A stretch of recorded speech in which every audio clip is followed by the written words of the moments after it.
ఓటర్లైతే కోరుతున్న పరిస్థితి మనకు కనిపిస్తా ఉంది. Right, okay, thank you Raghavender. చూసాం కదా, మొత్తానికి ఓవరాల్గా చూస్తే ఈసీ అయితే పకడ్బందీ చర్యలు అయితే తీసుకుంది. ఏదైతే అక్కడక్కడ జరిగిన సంఘటనలు ఏదైతే ఉందో అవన్నీ కూడా కొంతమందిని అదుపులో కూడా తీసుకున్నట్లు తెలుస్తుంది. ప్రస్తుతానికి ప్రశాంతంగా పోలింగ్ కొనసాగుతున్నట్లు తెలుస్తుంది. ఇక ముఖ్యంగా మనం తిరుపతి వెళ్ళాం. తిరుపతిలో మా ప్రతినిధి గిరినాథ్ ఉన్నారు. మరి అక్కడ పోలింగ్ ఎలా కొనసాగుతుంది ఏంటి అనేది. గిరినాథ్ మీట్లో ఉన్నారు. ఒకసారి గిరినాథ్ ఎక్కడ ఉన్నారు? ఆ పోలింగ్ ఎలా కొనసాగుతుంది మీ జిల్లాలో? మ్యూట్లో ఉన్నారు, అన్మ్యూట్ చేయండి గిరినాథ్. ఏదైతే ఉదయం 6:30 నుంచి పోలింగ్ పెంచడానికి చూడొచ్చు, దాదాపు 100 మీటర్ల పైన కూడా సరే ఓకే, అశోక్ని తీసుకో. నెక్స్ట్ అశోక్. రైట్, తిరుపతిలో దొంగ ఓట్లు పరపరం కొనసాగుతుందని చెప్పుకోవచ్చు. ఏదైతే తిరుపతిలో ఉన్నటువంటి రాయలు ఉన్నారో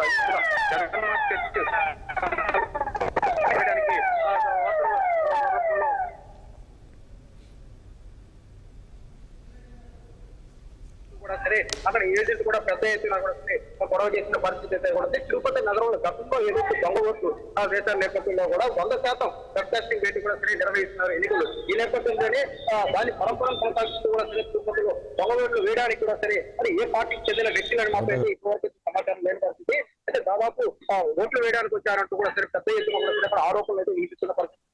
ఉమ్మడి చిత్తూరు జిల్లా వ్యాప్తంగా మనం చూసుకున్నట్టు దాదాపు 33 లక్షల మంది పైగా ఓటర్లు ఉన్నారు. అక్కడ దాదాపు 3,550 కేంద్రాలు అయితే పరిస్థితి. దీంట్లో దాదాపు 7 సంస్కృత ప్రాంతాల్లో అయితే జిల్లాలు గుర్తించే పరిస్థితి అయితే ఉంది. ముఖ్యంగా తిరుపతి, చంద్రగిరి, ఏదైతే మదనపల్లి, పీలేరు, బాలపల్లి, చిత్తూరు లాంటి ప్రాంతాల్లో కూడా సరే వాళ్ళు ఎన్నికల అధికారులు దీన్ని సంస్కృత ప్రదేశంలో ఇక్కడ దాదాపు 4 లక్షల పోలీసు భద్రత నడుమ వెబ్సైట్ నిర్వహిస్తున్న పరిస్థితి అయితే కూడా మొత్తం తిరుపతి ఓవరాల్గా దాదాపు 23 పార్లమెంట్.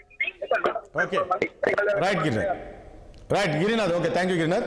ఒకసారి తెలంగాణలో పోలింగ్ పర్సెంటేజ్ ఎలా ఉంది, అదేవిధంగా పోలింగ్ ఎలా కొనసాగుతుంది అనేది ఒకసారి మా ప్రతినిధి అశోక్ రెడ్డి ఉన్నారు. అశోక్ రెడ్డి లైవ్లో అందిస్తారు. ఎందుకంటే ఇప్పటికే సినీ ప్రముఖులు ఉదయం 7 గంటలకు వచ్చేసి తన ఓటు హక్కు వినియోగించుకున్నారు. సో ఓటర్లకు కూడా విజ్ఞప్తి చేశారు ప్రతి ఒక్కరూ ఓటు హక్కు వినియోగించుకోవాలని.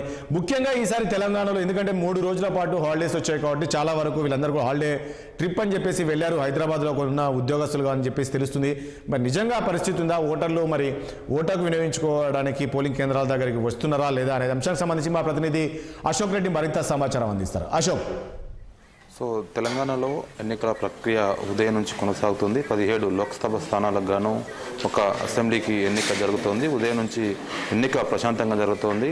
చాలామంది ఓటర్లు ఓటు హక్కు వినియోగించేందుకు ఏదైతే పోలింగ్ కేంద్రాల దగ్గర భారీగా ఎత్తున చేరుకుంటున్నారు. ఇప్పటి వరకు చూసుకుంటే పోలింగ్ పర్సెంట్ అన్ని జిల్లాలను కలుపుకుంటే దాదాపు 12% ఓటింగ్ పర్సెంట్ నమోదైతే వస్తూ ఉంది. సో ఎందుకంటే 3 రోజుల పాటు సెలవులు రావడం, అందరూ వేరే ప్రాంతాల నుంచి హైదరాబాద్ వారి గ్రామాలకు వెళ్ళడం ద్వారా ఓటింగ్ పర్సెంటేజ్ పెరిగే అవకాశాలు తెలుస్తూ ఉంది. సో ఓవరాల్గా అయితే తెలంగాణలో ఈ 17 లోక్సభ స్థానాలకు దాదాపు 525 మందికి పైగా అభ్యర్థులు తమ భవితవ్యాన్ని తెలుసుకోబోతున్నారు. ఎందుకంటే బీఆర్ఎస్, కాంగ్రెస్ పార్టీ, టీఆర్ఎస్ అయితే బీజేపీ 3 పోటీ చేస్తున్నాయి. దాదాపు ఈ 3 పార్టీల కలుపు 525 మంది అభ్యర్థులు పోటీ చేస్తున్నారు. దాదాపు 3,50,00,000 మందికి పైగా ఓటర్లు ఉన్నారు. భారీ ఏర్పాటు చేసింది కేంద్ర ఎన్నికల సంఘం. 90,000కు పైగా పోలీస్ సిబ్బంది, కేంద్ర బలగాలు, అదేవిధంగా ఎన్నికల సిబ్బంది. సో 2 రోజుల క్రితమే అంతా ప్రక్రియ పూర్తి చేసింది. ఈరోజు ఉదయం నుంచి ఎన్నికల ప్రక్రియ అయితే కొనసాగుతుంది. భారీ ఎత్తున ప్రజలు తమ ఓటు హక్కు వినియోగించుకునేందుకు తరలి వెళ్తున్నారు. సో మరోపక్క సెలబ్రిటీలు కూడా పెద్ద ఎత్తున తమ ఓటు హక్కు వినియోగించుకుంటున్నారు. చిరంజీవి కానీ, అల్లు అర్జున్ కానీ, ఇతర డైరెక్టర్లు, సినిమా నిర్మాతలు, రాజకీయ నాయకులు, ప్రముఖులు వాళ్ళంతా తమ ఓటు హక్కు వినియోగించుకుని ప్రతి ఒక్కరూ ఓటు హక్కు వినియోగించుకోవాలంటూ వాళ్ళు సందేశం ఇస్తున్నారు. సో ఓవరాల్గా ఇది అటు ఆంధ్రప్రదేశ్లో కూడా ఎన్నిక ప్రక్రియ ఉదయం నుంచి కొనసాగుతోంది. సో మొత్తానికైతే ఒక విషయం చెప్పండి అశోక్, ఒక విషయం ఇప్పుడు ఏపీ విషయానికి వస్తే ఆంధ్రప్రదేశ్లో ఖచ్చితంగా ఈసారి ఓటింగ్ పర్సెంట్ పోలింగ్ పర్సెంటేజ్ పెరిగే అవకాశం కనబడుతుందని తెలుస్తుంది. ఇక హైదరాబాద్కు తెలంగాణలో ఉన్న చాలామంది, హైదరాబాద్లో ఉన్న చాలామంది, దాదాపు 25 లక్షల మంది ఓటర్స్ అంతా కూడా ఏపీకి వెళ్ళారు. అక్కడ పర్సెంటేజ్ 85% దాటుతుందని తెలుస్తున్నప్పటికీ తెలంగాణలో ఆ స్థాయి ఉండకపోవచ్చు అనేది అంటున్నారు. ఎందుకు ప్రధాన కారణమై ఉండొచ్చు అంటే పెద్ద సీరియస్గా తీసుకోలేదా, ఇది ఇది మన అసెంబ్లీ ఎన్నికలు కాదులే, ఇది లోక్సభ ఎన్నికలు అనే విధంగా చూసారా? ఎందుకు సీరియస్గా తీసుకోవట్లేదు? ఎందుకంటే కొన్ని ప్రాంతాల్లో మనం చూస్తున్నాము అనుకున్న స్థాయిలో ఓటర్స్ కనబడట్లేదు, లేక ఇంకా సమయం ఉంది కదా అని చెప్పేసి ఓటర్స్ రావట్లేదా బయటికి? సో ఖచ్చితంగా ఈ విషయం మీద ప్రస్తావిస్తే జస్ట్ 2 hours బిఫోర్ స్టార్ట్ అయింది కాబట్టి ఎన్నికల ప్రక్రియ సాయంత్రం 6 గంటల వరకు ఉంది కాబట్టి సో జనాలు కాస్త మందకొడిగా నడుస్తుంది.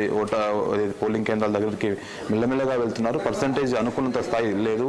ఆంధ్రప్రదేశ్లో ఎక్కువ ఉంది, తెలంగాణ తక్కువ ఉంది. సో 3 రోజుల పాటు సెలవులు వచ్చినప్పటికీ చాలా వరకు తెలంగాణ ప్రజలు ఓటు వేసేందుకు ఆసక్తి చూపట్లేదు.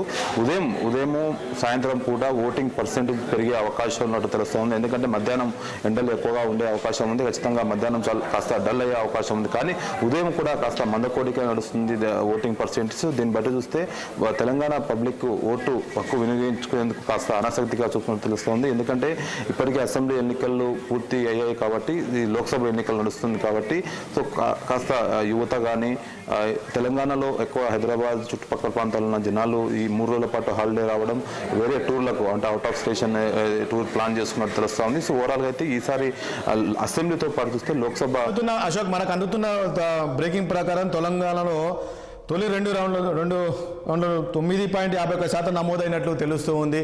ఆ పరిస్థితి ఉందా? సో ఖచ్చితంగా ఉంది. ఎందుకంటే ఆంధ్రప్రదేశ్తో చూస్తే కంపేర్ తెలంగాణలో తక్కువగా ఉంది. తెలంగాణలో కేవలం ఉదయం 2 గంటల నుంచి చూసుకుంటే 2 గంటల పాటు ఇప్పటి నుంచి 2 గంటల నుంచి కొనసాగుతుంది పోలింగ్. కేవలం 9% మాత్రమే నమోదైంది. సో కాస్త మందకోడిగా నడుస్తుందని చెప్పుకోవచ్చు. కాబట్టి ఇంకా అంటే ఈవినింగ్ మధ్యాహ్నం ఎక్కువగా ఓటు హక్కు వినియోగించుకునే అవకాశాలు కనిపిస్తున్నాయి. సాయంత్రం కూడా 6 గంటల వరకు ఉంది కాబట్టి తమ ఓటు హక్కు వినియోగించుకునే అవకాశం ఉంది. కాస్త పెరిగే అవకాశం ఉంది. ముఖ్యమంత్రి రేవంత్ రెడ్డి ఓటు హక్కు వినియోగించుకున్నారా? దాంతోపాటు ఇటు మాజీ ముఖ్యమంత్రి కేసీఆర్ కూడా ఓటు హక్కు వినియోగించుకున్నారా? సో మాజీ ముఖ్యమంత్రి కేసీఆర్తో పాటు రేవంత్ రెడ్డి కూడా ఓటు హక్కు వినియోగించుకున్నారు. కొంతమంది సెలబ్రిటీలు వినియోగించుకున్నారు. రాజకీయ ప్రముఖులు కూడా వినియోగించుకుంటున్నారు. ఈ సందర్భంగా ప్రతి ఒక్కరూ తమ ఓటు హక్కు వినియోగించుకోవాలంటూ ఏదైతే ప్రజలకు సందేశం కూడా ఇస్తున్నారు. Right, thank you Ashok. Yes, మరొక బ్రేకింగ్ చూస్తున్నాము. యాదాద్రి జిల్లా